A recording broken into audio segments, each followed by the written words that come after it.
descartando você que está aí começando a estudar a matéria de informática, pegando aí todo o seu material, se ajeitando na cadeira, né? Vamos assistir a aula da forma que você possa praticar, porque vamos trabalhar aí com o Windows 7. E acredito eu que, dentre a maioria dos usuários, você deve ser mais um que está ainda utilizando o Windows 7. Então você tem aí justamente um sistema operacional que você vai justamente testar à medida que vamos entendendo e conhecendo o seu mecanismo de funcionamento.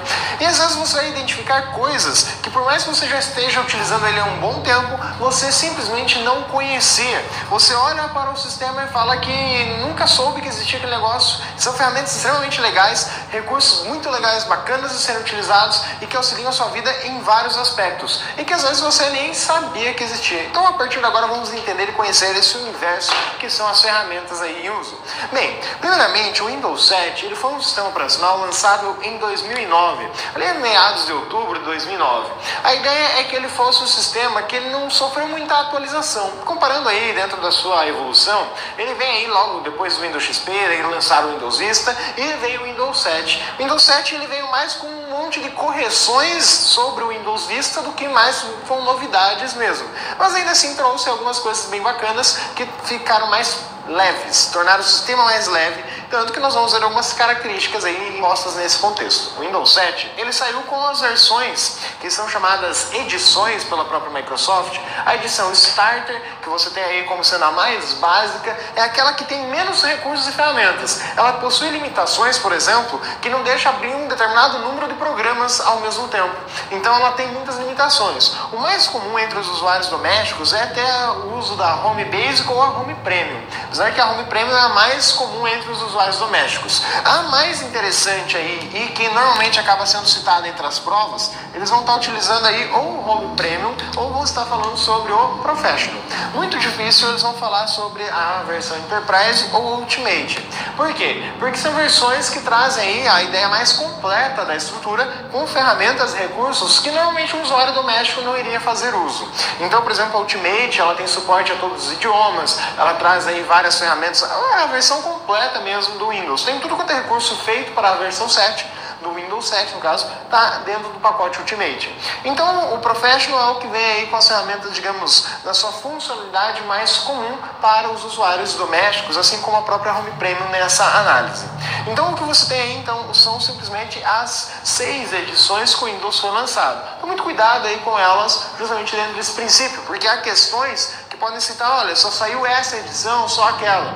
Questões que, ao meu ver, são questões muito minimalistas e que não trazem nada agregado. Simplesmente quer saber se você tem conhecimento de mercado realmente. Então você tem as edições do Windows 7. Mas o Windows 7 ele tem um recurso que é mais frequentemente questionado, que são as suas características mínimas. Ou seja, qual é o recurso mínimo de computador, qual é o mínimo hardware que eu tenho que adquirir para poder instalar o Windows 7. Então a configuração mínima do computador, ela vai estar aí associada de acordo com uma característica, primeiramente.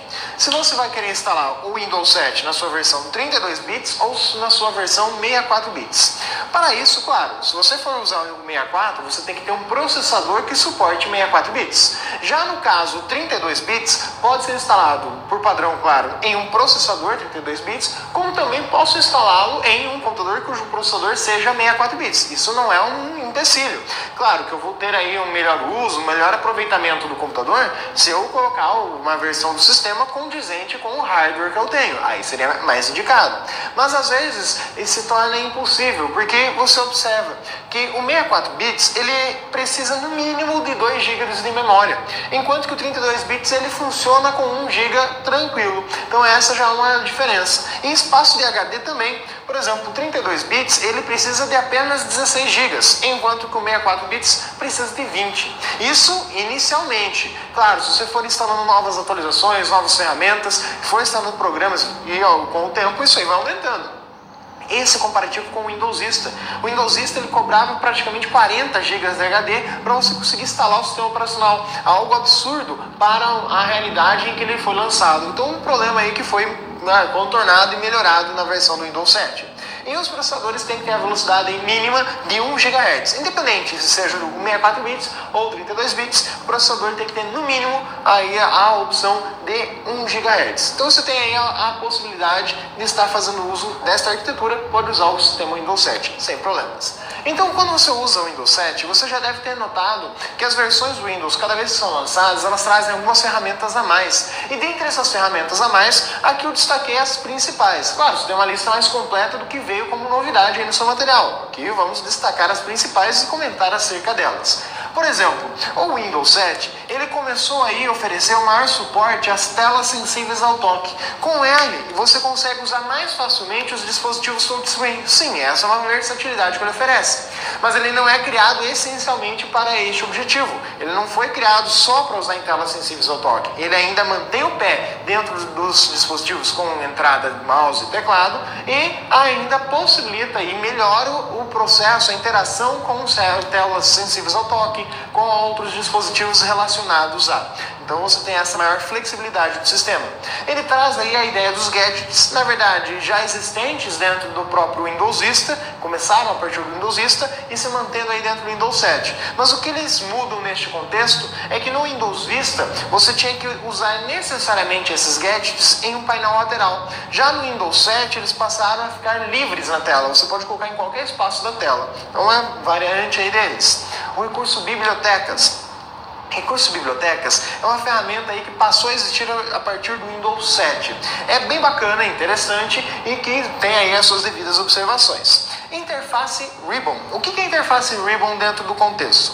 Quando você pega aí o Office 2007, o Office 2010, o Office 2013 também, você tem uma forma de janelas diferenciada do que você tinha no 2003. Você tem essa mesma característica dentro do Windows. Quando você abre lá, por exemplo, o próprio Paint, o WordPad, nessas duas ferramentas você vai encontrar lá a interface similar à interface aí do próprio Word 2007 em diante, que é a presença das abas com grupos de opções chamados de blocos. Então esta estrutura, a forma de apresentar a janela é chamada de gerenciador da interface ou a estrutura visual chamada de Ribbon. Então esta característica ela começa a ser presente também dentro do Windows 7 aí por meio dessas ferramentas. A partir das novas versões do Windows ele acaba se tornando mais frequente também.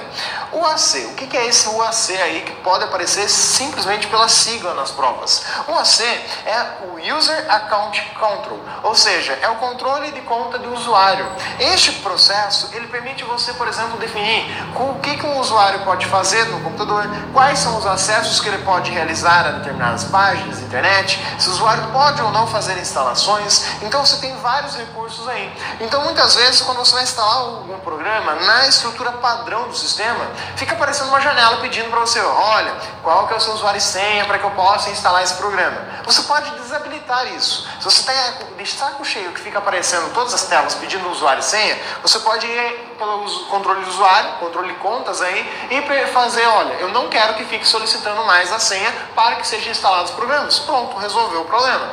Claro que essa não é uma medida interessante nos olhos aí da segurança. Ele já vem por padrão para que toda vez que for preciso instalar algo, solicite o usuário e senha. Mas esse processo acaba em tornar o usuário chato, o processo como utilizar. Então a maioria das pessoas acaba desabilitando esse recurso. E a ferramenta de captura?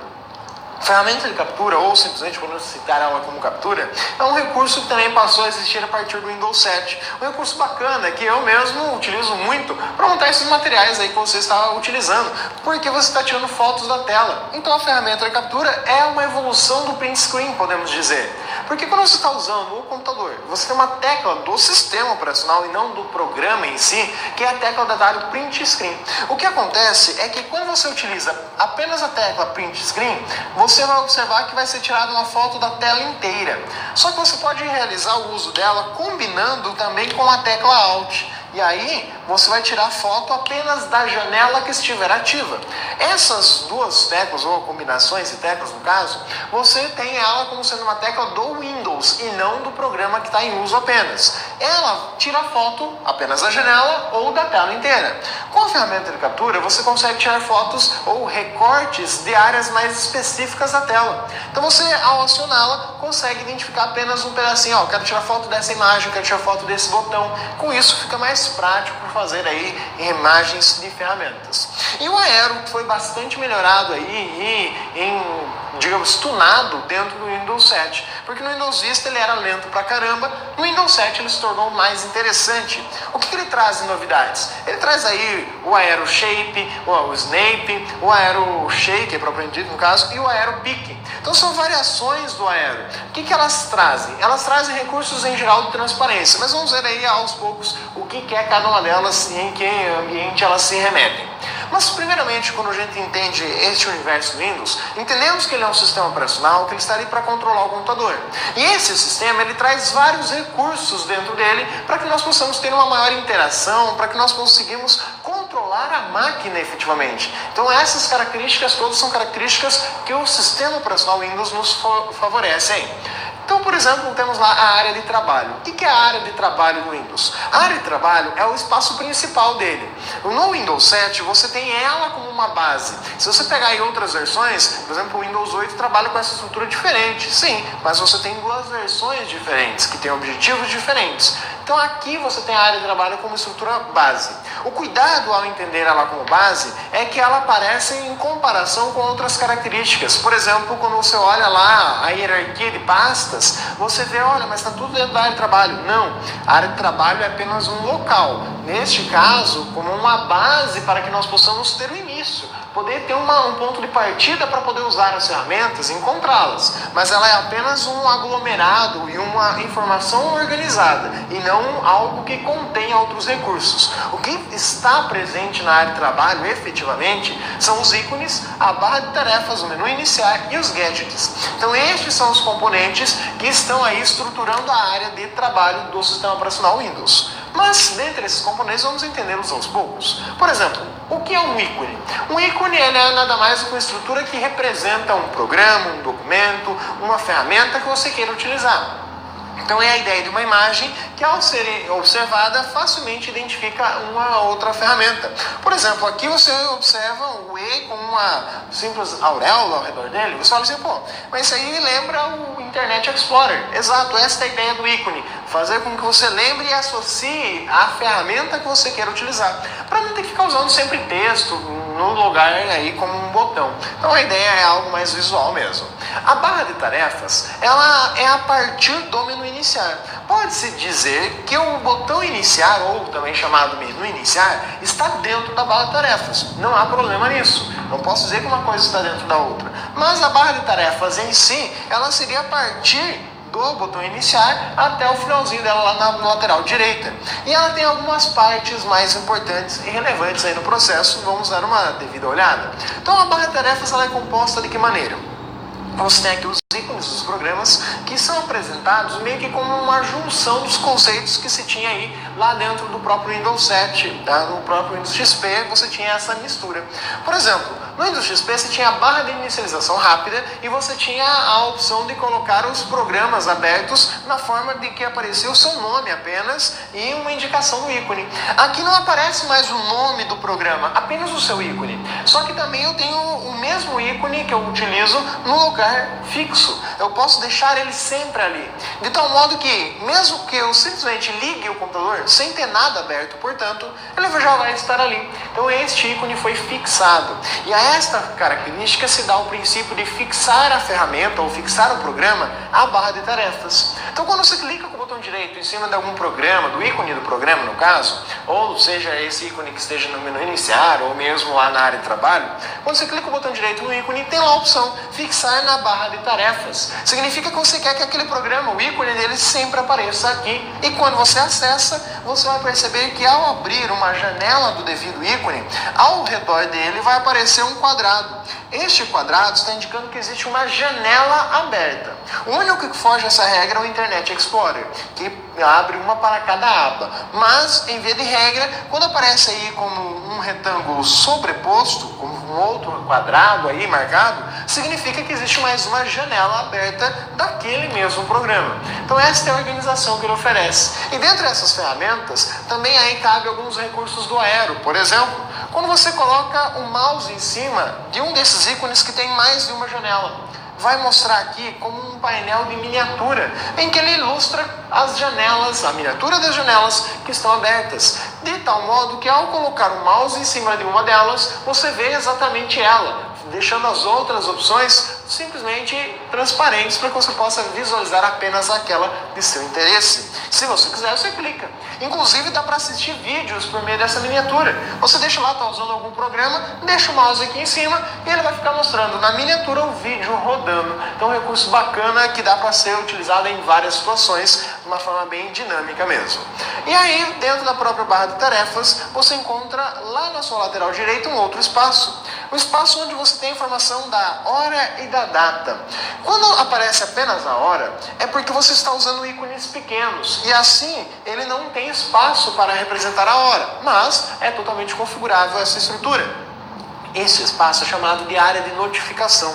Na área de notificação é o espaço que o sistema vai se utilizar para poder notificar ao usuário, ou seja, nós, de que tem alguma coisa errada ou de que alguma ação foi feita. Então ele está intercomunicando conosco. Então esta é a área de notificação, um espaço para comunicar, avisar acerca do que está ocorrendo no próprio sistema operacional. Por exemplo, quando você coloca um pendrive no computador. A primeira vez, imagine que você nunca conectou um pendrive no computador. Primeira vez que você conecta o pendrive no computador, não surge um balãozinho partindo exatamente desse espaço? Porque é o sistema lhe notificando, dizendo, olha, tem um novo drive detectado e eu vou instalar o driver dele para o funcionamento. Então ele faz este aviso, ele comunica com você por parte desta área. Mas se você vai observar que logo à direita dela, no seu material você tem aí a figura, tem um retângulozinho bem discreto, ele não tem muita diferença de cores. Esse retângulo ele é um botão e que ele pode ser usado de duas formas. Por exemplo, pensando no botão realmente, ou seja, algo que você clica. Ele é chamado de mostrar área de trabalho. O que representa este botão? Mostrar área de trabalho é o mesmo que você utilizar a tecla de atalho aí, conhecida como Windows, que é aquela tecla que você tem a janelinha do Windows, mais a letra D. Então, clicar neste botão é o equivalente a clicar esta tecla de atalho, teclar essa tecla de atalho, Windows D. Ou seja, Windows Desktop, eu quero ver a área de trabalho. Mas a característica dele é bem legal, pelo seguinte. Imagine que você tem aí vários documentos, vários programas abertos. Vamos supor que você tenha a situação do tipo, tenho aqui a minha tela do computador, tenho lá embaixo a barra de tarefas e eu abri 3 programas. Só que eu estou com o Word aberto na tela e estou com o Excel aberto na tela. Também está aberta a calculadora, porém a calculadora está minimizada lá na barra de tarefas. Se neste contexto eu utilizar a ferramenta mostrar área de trabalho, seja clicando ou usando a tecla de atalho, serão minimizadas todas as janelas. É isso que ela faz no primeiro momento. Ela minimiza todas as janelas. Então o Word e Excel serão minimizados lá junto com o Calc na barra de tarefas. Beleza, minimizou. O que ocorre é que quando eu utilizo novamente, em decorrência desta ação, se eu usar de novo o botão ou a tecla de atalho, ele vai restaurar. Só que quando ele restaura, ele vai restaurar apenas as janelas que foram minimizadas por ele. Ele não vai restaurar a calculadora que já estava minimizada. Ele só restaura aquilo que foi minimizado por ele. Então, cuidado com essa ferramenta. Por quê? Porque existe também uma tecla de atalho, que é a tecla de atalho Windows M. Windows mais M minimiza tudo e só. Ela só vai minimizar todas as janelas, mas ela não tem a viabilidade de restaurar. Mesmo que eu use o Windows M e depois o Windows D, não vai funcionar. Então são duas teclas de atalho com objetivos diferentes. O Windows M é a ideia de minimizar. O Windows D é de visualizar o desktop e depois volta no estado que se estava. Então esta é uma característica de uso em relação ao botão. Agora, quando você apenas coloca o mouse sobre este espaço, e muitas vezes você faz isso sem querer, só joga o mouse lá no canto da tela e não percebeu que fez isso, e o que ocorre? Todas as janelas ficam transparentes e apenas é destacado a borda das janelas. Este recurso que aparece quando você apenas coloca o mouse ali é chamado de Aero Peak. Então é uma das características do Aero, o Aero Peak é relacionado à transparência das janelas. Então você tem o efeito que te dá todos os recursos de transparências, mas está relacionado a ele. Em específico aí você tem um deles, que é o caso de você posicionar o mouse. Outras ferramentas relacionadas ao Aero propriamente dito é o Aero Shake, e o AeroSnap. O que eles produzem aí? O AeroShake é a ideia de shake, chacoalhar. Quando você clica e segura clicado na barra de título de uma janela, lembrando que barra de título é aquela que tem lá o nome do programa ou do documento, e o botão minimizar, maximizar ou restaurar e o botão fechar, se você clicar e segurar clicado e chacoalhar a janela, vão minimizar-se todas as janelas atrás dela, exceto aquela que você chacoalhou. Então é como se você quisesse usar ela como um apagador na tela. Esse é o AeroShake.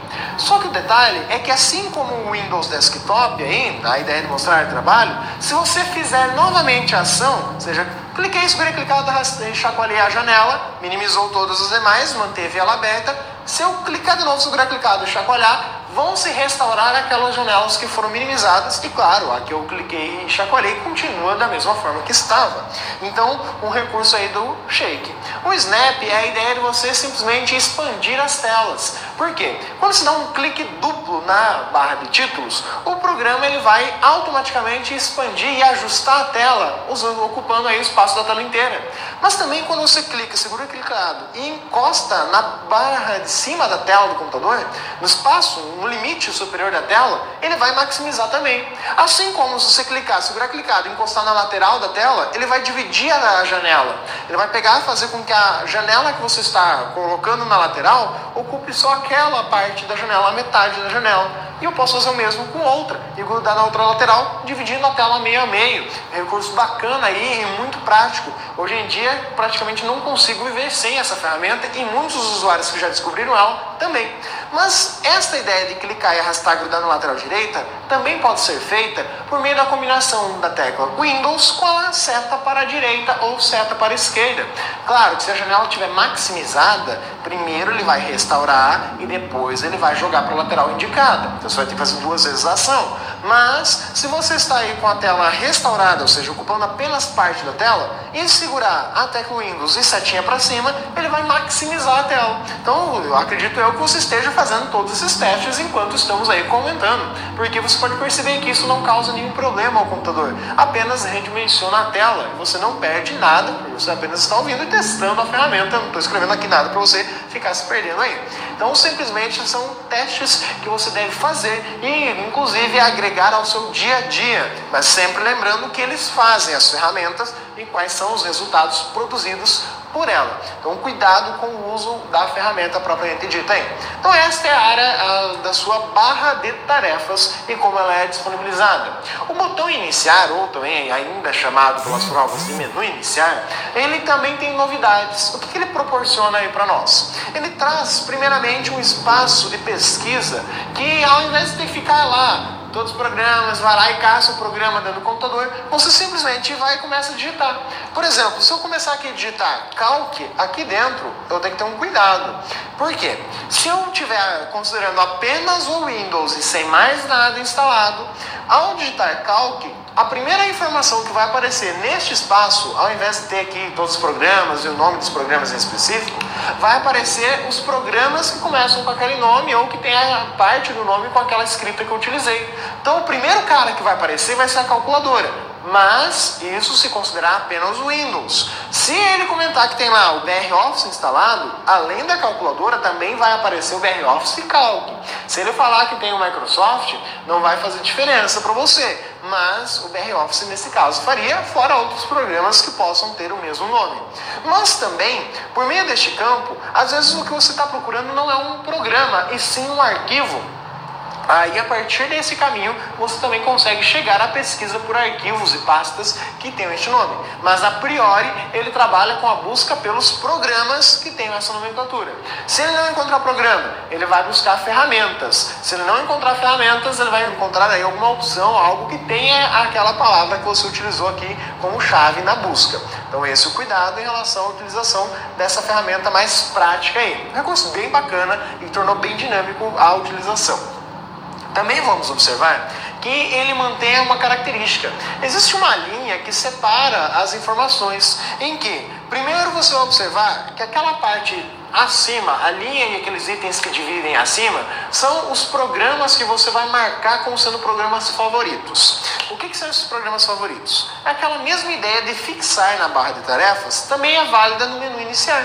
Então você pode clicar com o botão direito sobre um programa, sobre o ícone do programa e falar, olha, eu quero fixar ele no menu iniciar. Ao realizar esse procedimento, vai aparecer aqui em cima o programa sempre. Independente de você usá-lo ou não, sempre vai estar ali nessa lista de programas favoritos. Então, se usar aí o termo fixar programa menu iniciar ou programas favoritos, está se apresentando a esta ferramenta. Agora, aqui o que você encontra?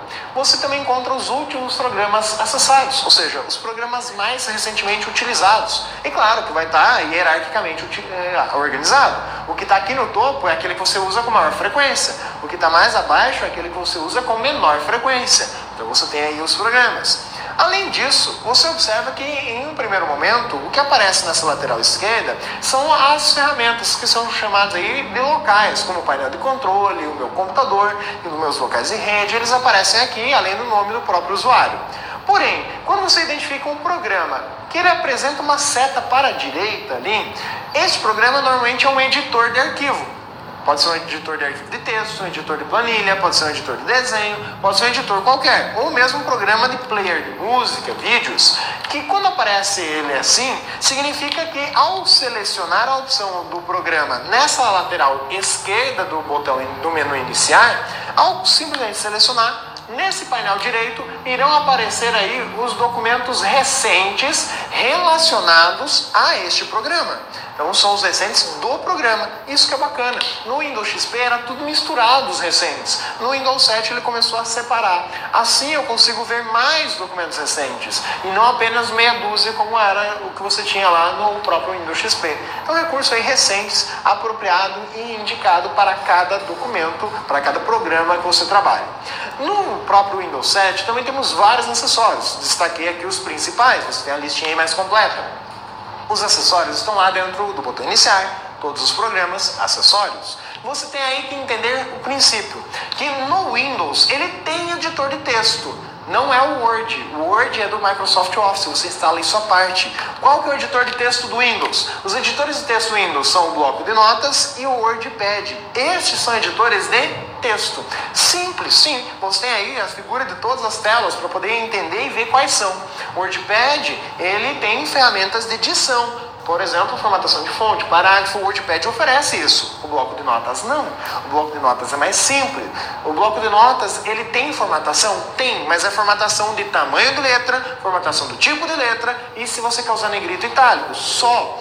Não dá para usar a cor da fonte, que é uma das coisas que mais aparece nas provas quando cita ele. Ah, usar cor de fonte no bloco de notas. Não. E outra característica do bloco de notas, ele trabalha só com texto. E o texto de uma maneira única. Eu não consigo usar, por exemplo, negrito em apenas uma palavra. Se eu falar que eu quero usar negrito, é para o documento inteiro quando eu estiver trabalhando dentro do bloco de notas. Então, cuidado aí na utilização dele. A calculadora, dentro da sua concepção, ela trouxe novas visualizações. Você tem lá a calculadora no modo padrão, no modo científico e agora mais no modo programador e o modo estatístico. Cada uma delas tem as suas ferramentas e recursos. Tem aí a imagem de todas elas para você visualizar e que você pode também encontrar no seu próprio sistema. Além disso, a calculadora trouxe novas ferramentas, como por exemplo, de cálculo de diferença entre datas, quero saber a idade de uma pessoa, então ela oferece todas essas possibilidades, como também algo do dia a dia. Tem aí, por exemplo, até planilha de cálculo de leasing dentro da calculadora, como você pode ver. E também tem ali consumo de combustível, consumo a distância dado o consumo, e ele faz todos esses cálculos para você. Isso já está bem estruturado. O executar, você tem que associar a tecla de atalho, que é a tecla de atalho Windows mais a letra R.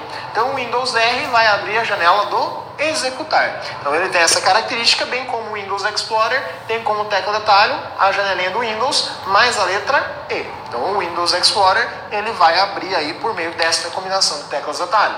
E aí os outros programas, ferramenta de captura, para capturar imagens, documentado, as notas autoadesivas que você observa no fundo da tela, as fórmulas, esse editor de fórmulas, você pode perceber ali que mal conseguir aí controlar o mouse, em que você vai lá e escreve, por exemplo, algo assim, e ele vai montar a fórmula bem bonitinha ali para você, para que ela possa ser inserida, por exemplo, em meio a um documento de texto.